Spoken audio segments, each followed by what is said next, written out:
Well, as you know, as time went on and we found out, well, this whole Gulf of Tonkin thing was BS and nobody was really attacked. So you say to yourself, you know what? That's really crap, man. Why did somebody lie to us? There was no need to lie. We have been lied to in every military escapade, frankly, over the last 50 or 60 years, without exception. There's no better example, probably, than Vietnam, where you had the President of the United States and the top generals in the Pentagon out and out lying about the Gulf of Tonkin incident and got us into the war, about the casualties, about how the war was going. Anyone who has ever looked closely at the Vietnam War can see that the public and the media were manipulated substantially. We don't like to think of ourselves as a militant nation, but we are in fact an incredibly militant and militaristic nation. It's not a view of ourselves that we want to carry around, but the fact is we are. If the president and the military-industrial complex, the defense establishment, if they all have decided that suddenly there's a problem somewhere, we need to drop some bombs or even put land forces somewhere in some country, this is a ritual that we have been seeing for decades.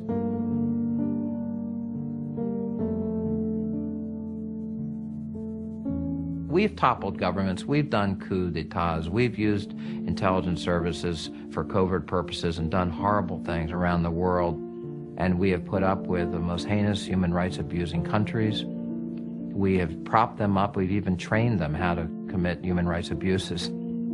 Today's demon was yesterday's friend, all in the name of either the Cold War or for commercial reasons.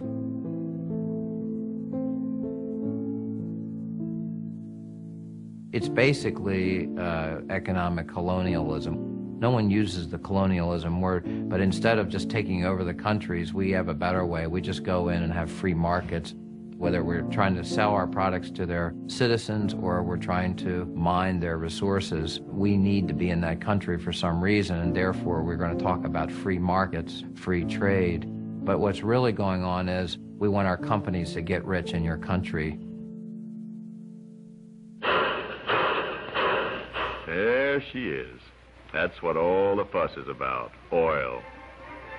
It's kind of pretty, isn't it? Oil, coming up out of the ground to make life a bit more easy for all of us. The United States is the world's largest consumer of fossil fuels. Oil is what drives the military machine of every country. That is, it provides the fuel for the aircraft, for the ships, for the tanks, for the trucks. Control of oil is indispensable. When you run out of it, your army stops. There is a direct connection between events that happened more than 50 years ago and the war in Iraq today. In 1953, the Prime Minister of Iran, Mohammad Mossadegh, became extremely irritated. The British were ripping off his country's national resources. He wanted a greater share in it. The British came to the new President Eisenhower and asked for help on this.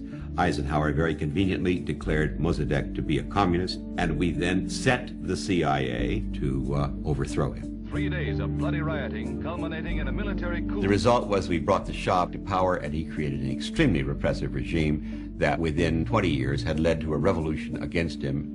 The Ayatollah Khomeini creates a government that is violently anti-American. For Americans shot up the hills. Khomeini said, quote, I pray to God to cut the hands off all those foreign advisors. In the after-action report by the CIA on what they had done in Iran in 1953, they said, we're going to get some blowback from this.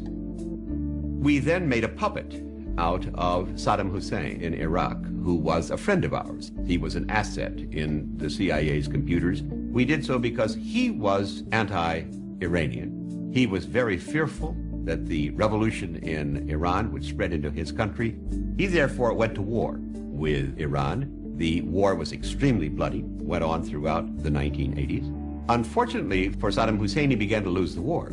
At that point, in comes the United States in the form of Donald Rumsfeld, sent to Saddam Hussein by President Reagan to tell him, we will supply you with intelligence. We will supply you with the weapons you may need through covert means. It is why cynics in Washington say, we know Saddam Hussein had weapons of mass destruction. We have the receipts.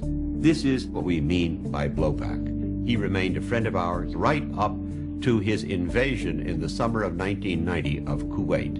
We became alarmed when he invaded Kuwait that he could also go on and invade Saudi Arabia itself. The largest reserves of oil on earth. We stationed troops in Saudi Arabia. It was a mistake in every sense of the term. Remember, Osama bin Laden had said, "I resent the government of Saudi Arabia for using Americans to defend Saudi Arabia against Iraq." At that point, we began to fear that we were going to lose our position in Saudi Arabia. Well, the second largest source of proven reserves on earth are in Iraq. This leads us now to demonize our previous ally and to prepare the American public for the thought that we must take him out.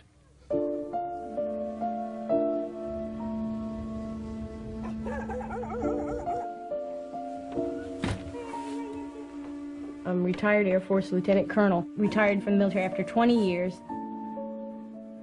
I initially started in the Air Force, and they trained me as a communication electronics officer, and I did that for about 15 years. And once I joined the Pentagon, I became a political military affairs officer for Sub-Saharan Africa and Middle East. Things were strange from the very beginning of my assignment. Within a week or so, it became clear to me that war was going to happen. This toppling was going to happen. It was just a matter of bringing the American people up to speed and getting them behind this effort. A number of people from outside of the Pentagon, political appointees, were flowing into our office, and they were working Iraq issues. These political appointees that we had came from a very small set of think tanks. As Eisenhower said, the military-industrial complex is really three components. There's the military professionals, there is defense industry, and there is Congress. There is now a fourth component, and that is the think tanks.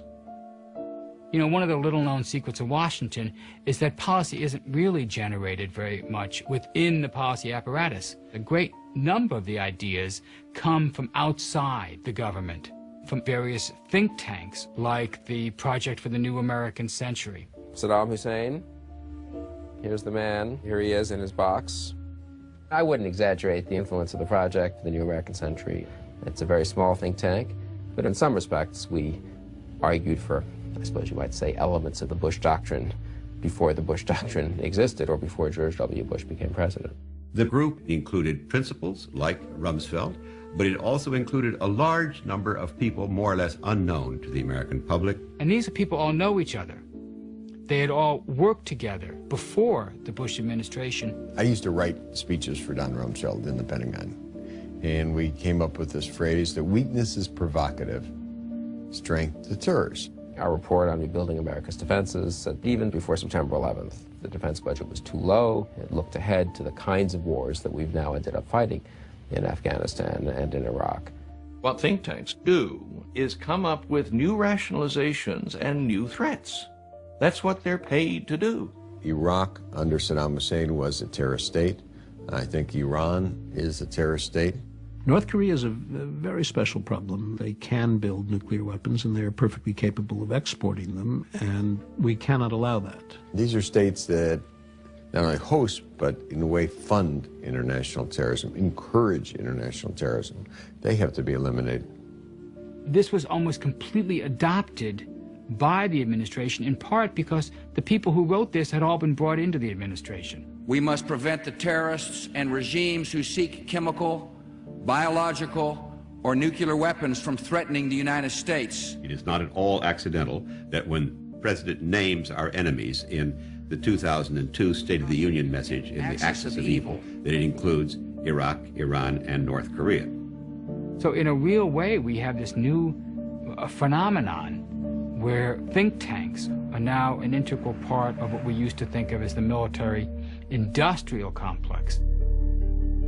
Eisenhower may well have been predicting these people when he talked about if we didn't keep an eye on the military-industrial complex, we would see what he called a disastrous rise of misplaced power. People making policy who have zero accountability to the voter.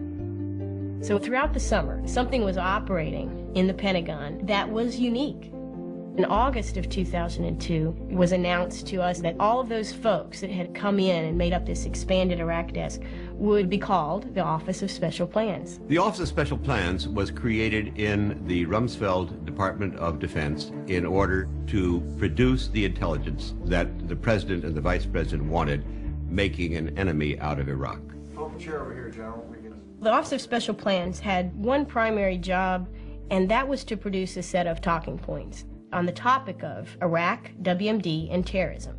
And we were to use them in any document that we prepared, exactly as they were written in their entirety. We were, all of us, myself included, very familiar with what the intelligence was saying about Iraq. But the problem was, when you look at what was in these talking points, you could tell it was designed to convince the reader that Iraq, and Saddam Hussein specifically, constituted a major, serious, terrible, evil threat to not just his neighbors, but to the United States. His regime has the design for a nuclear weapon, was working on several different methods of enriching uranium, and recently was discovered seeking significant quantities of uranium from Africa.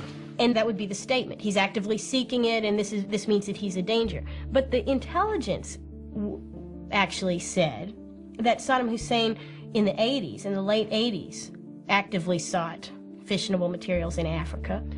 But he hasn't done anything like that in the past 12 years. The statement would act like he did it yesterday, taking bits of intelligence out of context, without the qualifiers, without the rest of the story, and placing it as a bullet and presenting it as if it's a factoid. There is no doubt that Saddam Hussein now has weapons of mass destruction. And this was given to us, action officers, to use in papers that we would prepare for our higher-ups, to include guys like Wolfowitz and Rumsfeld. The United States knows that Iraq has weapons of mass destruction.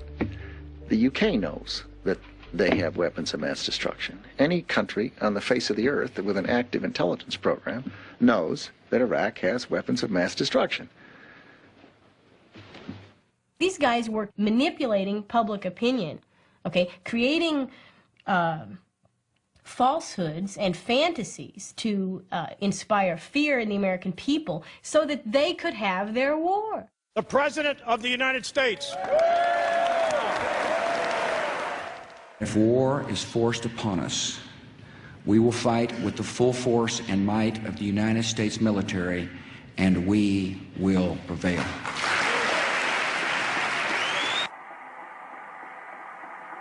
Evidence from intelligence sources, secret communications, and statements by people now in custody reveal that Saddam Hussein aids and protects terrorists, including members of Al-Qaeda. I remembered when I was in Vietnam, we used to get requests, can you put my father and my son's name on the side of the helicopter? Can you put it on a rocket? I said, you know what? That's a good idea. I'm going to do that. I'm going to try to do that. So I sent out emails to the Secretary of all the Armed Forces. I'm a retired New York City Police Department sergeant and a proud Vietnam veteran. I lost my son on 9/11. I can't tell you in words what his loss means to me.